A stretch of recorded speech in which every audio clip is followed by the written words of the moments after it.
Life skills are a really critical part of the success of our students in order to be as independent as possible in their lives. But are there good life skills needs assessments out there? And what are the best ways to assess and make a plan of what life skills our learners need to know?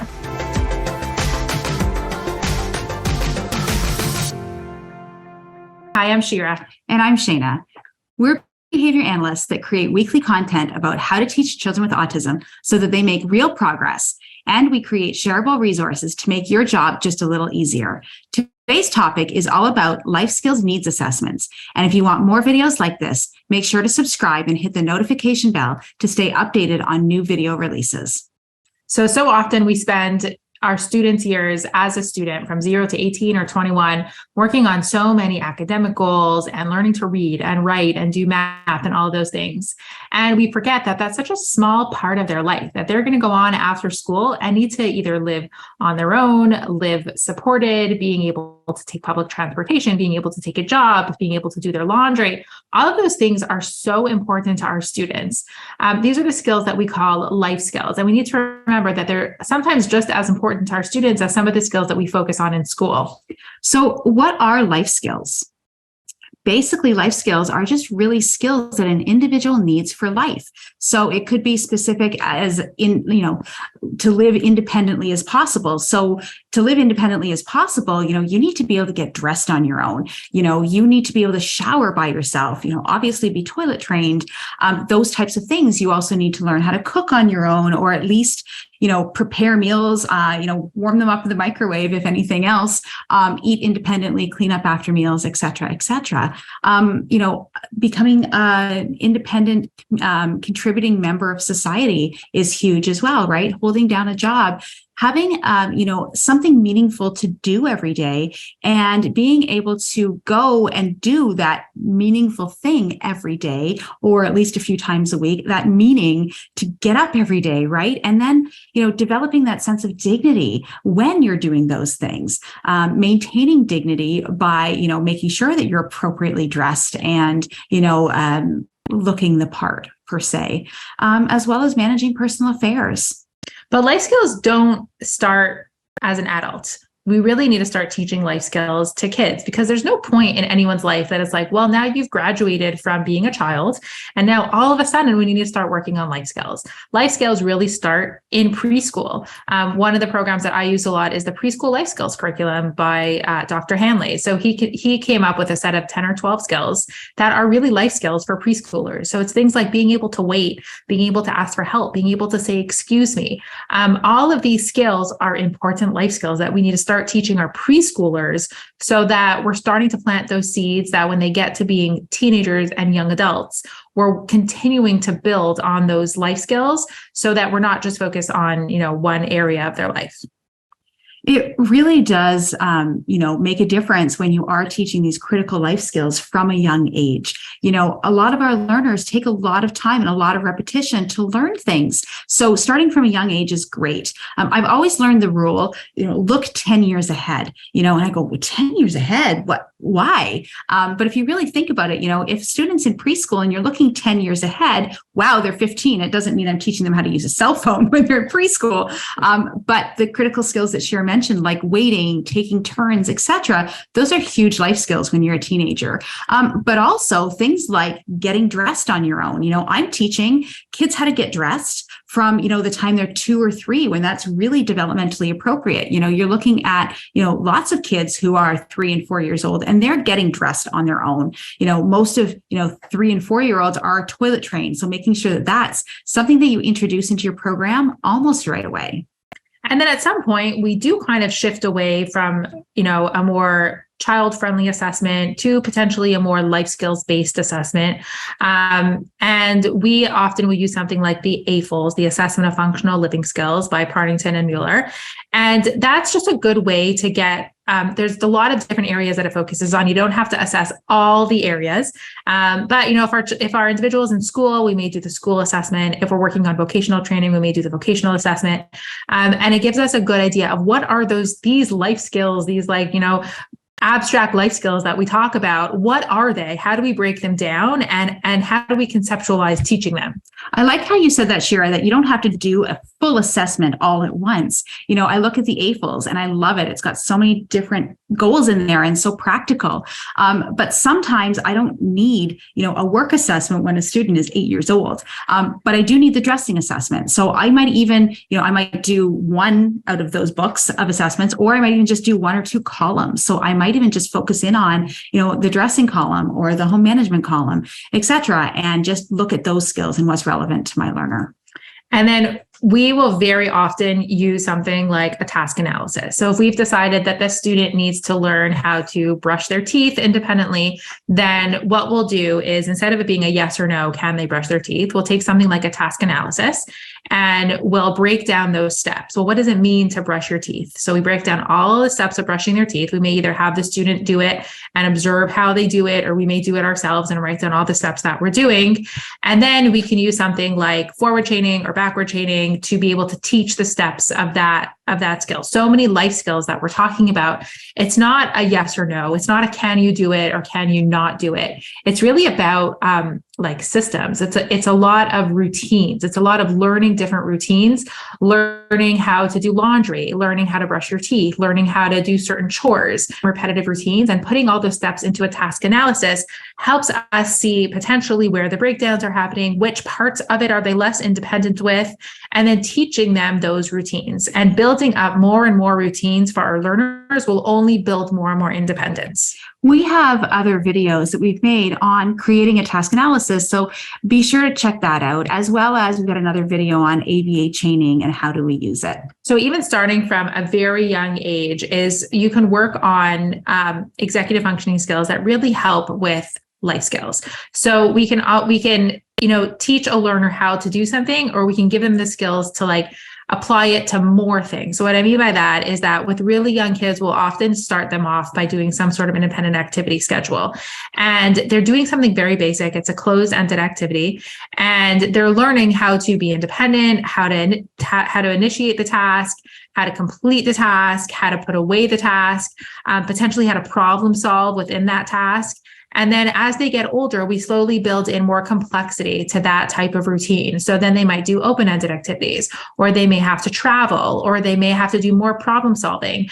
And we want to think about life skills in a similar way. It's not just about, doing the puzzle and getting the student to complete the puzzle or getting them to sort the laundry, but it's about giving them the skill, all the skills around that task.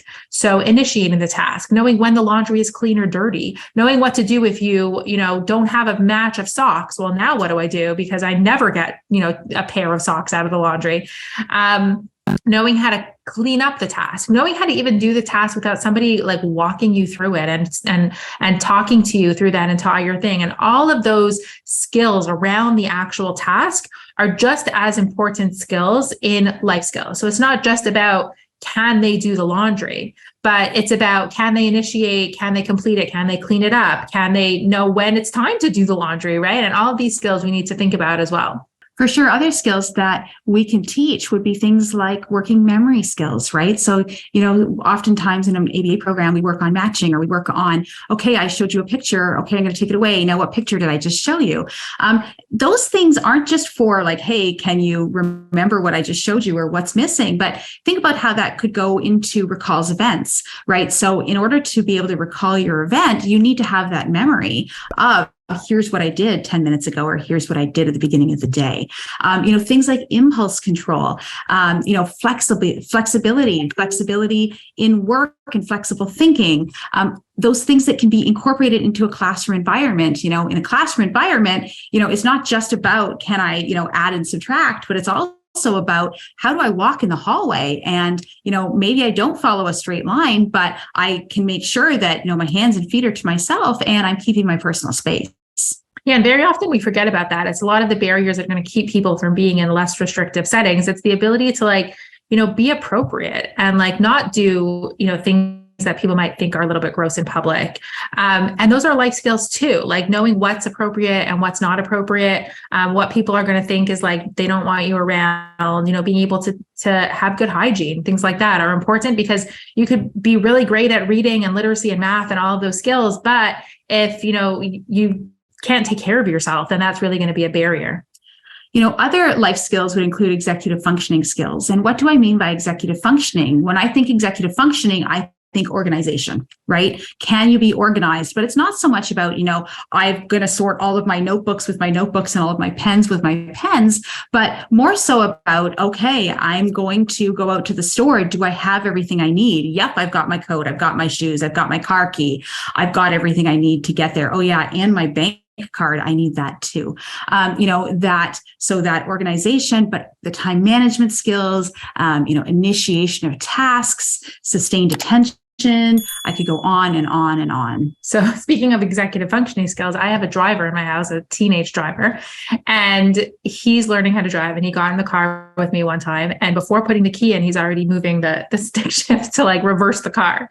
And this is a lack of executive functioning. He hasn't completed this routine enough for him to learn this life skill of, well, it has to become habitual for me to know. I get in the car, I put in the key, I put on my seatbelt, and then I move the stick shift. So we're working on that. Whether he'll need a visual schedule for it, and I'm not sure, but I'm open to it. Okay, fluency. On your mark, how fast can you do this? On your mark, get set. I'm literally thinking, how am I going to teach this to him as a life skill that he could become more independent with? Because if I'm not in the car to stop him,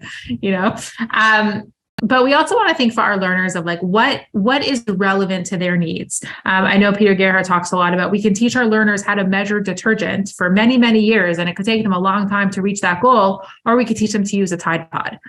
So thinking about, sometimes we focus so much on teaching our learners to walk independently, from place to place. But in the community, maybe they'll never be independent. Maybe they'll always be supported. So then just teach them how to walk beside an adult. They don't have to work on goals that are not going to be relevant to them. For students that are not going to be living independently, maybe they have a different set of goals than students who are working towards independent living. So thinking about the life skills as to what's going to actually be helpful, and not just something that you're wasting their time teaching them. I work a lot with caregivers on this because, making sure that you're incorporating caregivers and their goals goes a long way in teaching functional life skills. So let me give you an example. I have a learner whose family goes out to dinner at least once a week. And from a very young age, the parent said to me, listen, I would really, really like you to teach appropriate restaurant behavior. And, should we be teaching that to every 4-year-old? It's not a question of yes or no, but for this 4-year-old, it was extremely important for their family, and this individual is older now, but she's able to go out with her family once a week and be at a restaurant and, appropriately have dinner with them and really have a really great night experience with her family. So assessing a student's life skills, where they're at and where they need to be, is really about looking at their life and thinking about what are the things that are keeping them from being, as successful as they can be. What are the things they're going to need in a couple of years from now? And how can we help them, work towards their goals within their life, the things that are important to their family, with the things that are important to them, where their skills are at, and where they ultimately might be going in, 5 or 10 years from now. Absolutely. I'm life skills planning right now with an individual I work with. And, instead of just saying, well, I have 5 jobs, pick from one of them, I'm really asking him, what he's interested in and, what he'd like to do. And, we've narrowed it down from there. Okay, so your interests are this, this, this, and this.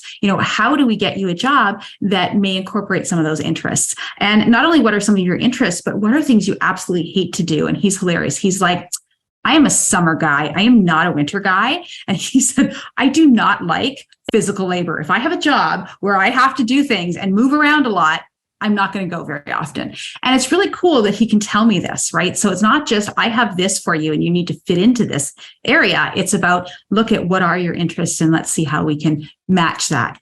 So one of my other kind of pet peeves in teaching life skills is it goes, kind of both ways. One is only teaching it in a very contrived classroom setting. And the other, opposite extreme I see is only, once a month going on an outing to a grocery store and thinking that we're teaching life skills. And I think it really has to be a combination of the two. I think there has to be a part where you're incorporating some sort of practice or pre-teaching or role play of the skill that you're working on. So if you're working on making a purchase at the store, then you can definitely do some practice scenarios in a classroom, and you can practice them, tapping that debit card or finding an item or designing if they have enough money to purchase what it is that they want. But then you also have to include lots of natural teaching. So you have to go to that store, and you have to go to that store more than once. You may have to go once a day or once a week and kind of repeat that same routine. Because remember, everything in life skills is really learning routines. And if you only do that routine once a year, you're not going to have a life skill. You have to repeat it multiple times. If you think about how many times we teach kids other skills, they have so many more opportunities, and we have so many more teaching trials done on any other skill. The same thing has to be with life skills. We have to expose them multiple times to those skills, and ideally in the natural environment, in the community where they're going to be using that skill.